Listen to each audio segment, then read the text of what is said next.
Hello guys and welcome to a new channel, of course, and a new kind of series I'm starting, which is story time with Fury. So, Furious Stories. Now, as you can tell, I've got a really bad cold. Didn't really want to start a series with a really bad cold, but I need some stuff on my channel and I needed to get up and yeah. So, I'm sorry guys, you're going to have to kind of just go with it and enjoy the story. So, a couple of years back, some of you may know I had an ex-girlfriend. Now, if she watches this, she's probably going to get pissed, and a lot of people will probably get pissed off with me. But let's just go over it. Let's call this girl, Stace. Now, when we first got together, I was probably in year 2 of secondary school, so I was 15, 16 when we started going out. And when we started going out, it was fine. Like, we used to go see each other, we loved spending time with each other. We were like, when you first get with someone and you like them, and you have that initial start and you're just like really loved up and cuddly and stuff, you know, it was like that. It was brilliant. It was like that for about 3 months. And then stuff started getting like proper serious, and when I was that age, I came from a background of, well, I used to go out and party a lot and, you know, take stuff and drink and do all them sort of things, but I'll leave that for another video because there's a ton of stories behind like parties and stuff. So, but anyway guys, and this girl was like, you know, I thought she was like everything to me, you know, she was my second ever love in my life, and like I said, it lasted for about 3 months, that initial start, and then things started getting really serious, so I was just kind of like, you know, I'll go with it, I'll see how things go. And it got to about a year, and we got really, really, really serious, and I randomly bring up the proposal kind of deal, and she was like, you know, we talked about it, and see where things go, and she was practically living at mine, so, you know, we were in college at this point. I was probably about 17, 16 at that point. So, no, I was 17, because I must have been 16, I was 17, and, you know, near enough another year goes by. You know, through that whole year, there was arguments, there was, you know, we got stressed out about stuff because there was college stuff, I had a lot of coursework to do, and because of, you know, my dyslexia and stuff, I find it really hard with, like, paperwork. The practical is fine. I'm fine with practical stuff, but reading and stuff, that's why in every video you'll see that Elliot or someone else reads, like, if we do like a Minecraft adventure map, it'll be someone else reading, not me. But, you know, it was alright, but we started getting stressed out and stuff at college, so we sat down and we talked to see how, like, things were going in a relationship and how we really felt about each other, and we still really liked each other, you know, we were in love. And we started talking on that. Now, I know for a fact that something was going on. Like, you know, you could just tell, and it was kind of one of them moments, and, you know, she just started getting really, really obsessive. Like, I couldn't go out, I literally stopped going partying because she wouldn't let me leave the house. The only people I really hung around with was her cousin, and then, so yeah, so, you know, the only time I went out was when I was with her or, you know, her family, who just happened to be one of my best mates, and we call this guy Jonathan. So the only time I really saw my mates was when I went out with John and went over to my other mate's house, and there was a group of lads I used to hang around with, and I still hang around with them today. Like, luckily, you know, they support me for the whole thing. You know, I got really bad, and that's when my anxiety and depression kind of kicked in, because I couldn't leave the house, I literally couldn't do anything for myself, and it was so horrible. And then it kind of got to like October time, and we started like really, really arguing and stuff, and, you know, stuff started to really slide the other way.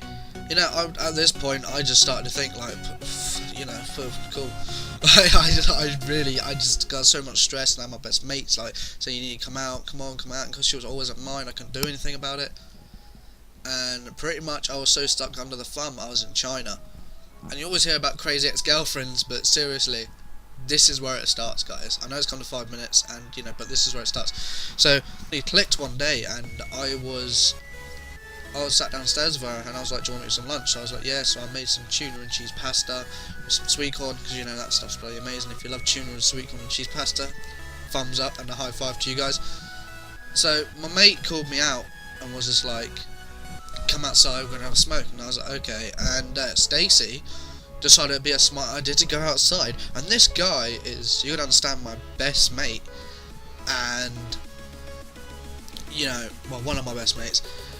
And we were really close. Like, even after they broke up and I got back with her, like, we were really close. So I went out and saw him, had a smoke with him, and I come back in and carried on making. Because obviously I was high, I come in and started eating loads of food. And she was like, oh, you've completely changed, you've started smoking again, blah blah blah. And me being me, something just clicked in my head, and I was like, I've had enough, I'm going to stand up for myself, you know, I've had enough of this. And I turned around, I was like, so what if I start smoking? It was because of you I started smoking again. You know, you can't pin something on me when you treat someone that bad and then expect them not to go back to their old habits and their old ways. You know, especially if you don't have a very, you know, high, like, if you don't have that much willpower for yourself. And she just completely skitted out on me, and I was like, look, I'm ending it, I can't deal with this. And she started crying, and I was just like, oh, you know, I expect that. And then she started going fucking psycho, like, she started hitting me, and I was there just like, what the fuck are you doing? Get off me! And yeah, she just kind of went mad, and then she smashed a mirror over my head, which was actually my mum's, which cost quite a bit of money. So that was interesting. She smashed a mirror over my head, and then she's tempted to like stab herself, and said if she wasn't with me, she was going to kill herself. I don't know. I shouldn't laugh, guys, but I'm sorry. For anyone that is like that. Honestly, you need to go see a doctor and go sort your head out, because there is no person in their right mind that can just, you know, yeah, be like, I'm going to stab myself in front of you, I'm going to slip my wrist in front of you. You know, she was just going to kill herself, and then she locked herself in my bathroom. I was just kind of like, screw this. So I rang her mum, because I didn't have, you know, my mate's mum's number, and I didn't know if he was in. And I rang up John's mum. I was like, yeah, I was like, you know, is he there? Yeah, can I talk to him quickly? He was like, yeah. I was like, Stacey's gone bloody mad. She tried, you know, she smashed a mirror in my head. She tried killing herself. Can you just come get her? And he was just like, nah, dude, I just woke up, I can't be asked. I was like, that's much family love there. And then I rang up her mum, and I was just like, she's fucking said she's gonna kill herself. She's locked herself in my bathroom. She's fucking hit me. She smashed a mirror over my head. She won't get out of the bloody house. I'm gonna ring the police in a minute because I've had enough. You know, I was alright handling it myself. And I was like, no, I'm gonna ring the police in a minute. I've really had enough. And her mum was just kind of like, put the phone on loudspeaker and put it up to the door. And I was like, okay, you sure you just don't want me to unlock the door?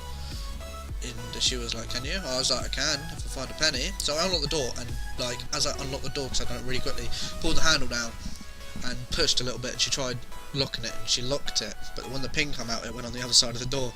So she thought she locked it, but the door was actually open, like a gap. So, you know, and then she put her front, like, foot in front of it, and there was like, I'd say about 6 inches, 7 inches gap, where the door was open. So I put the phone and my arm through the door, and she slammed the door, and my arm was just like, ow.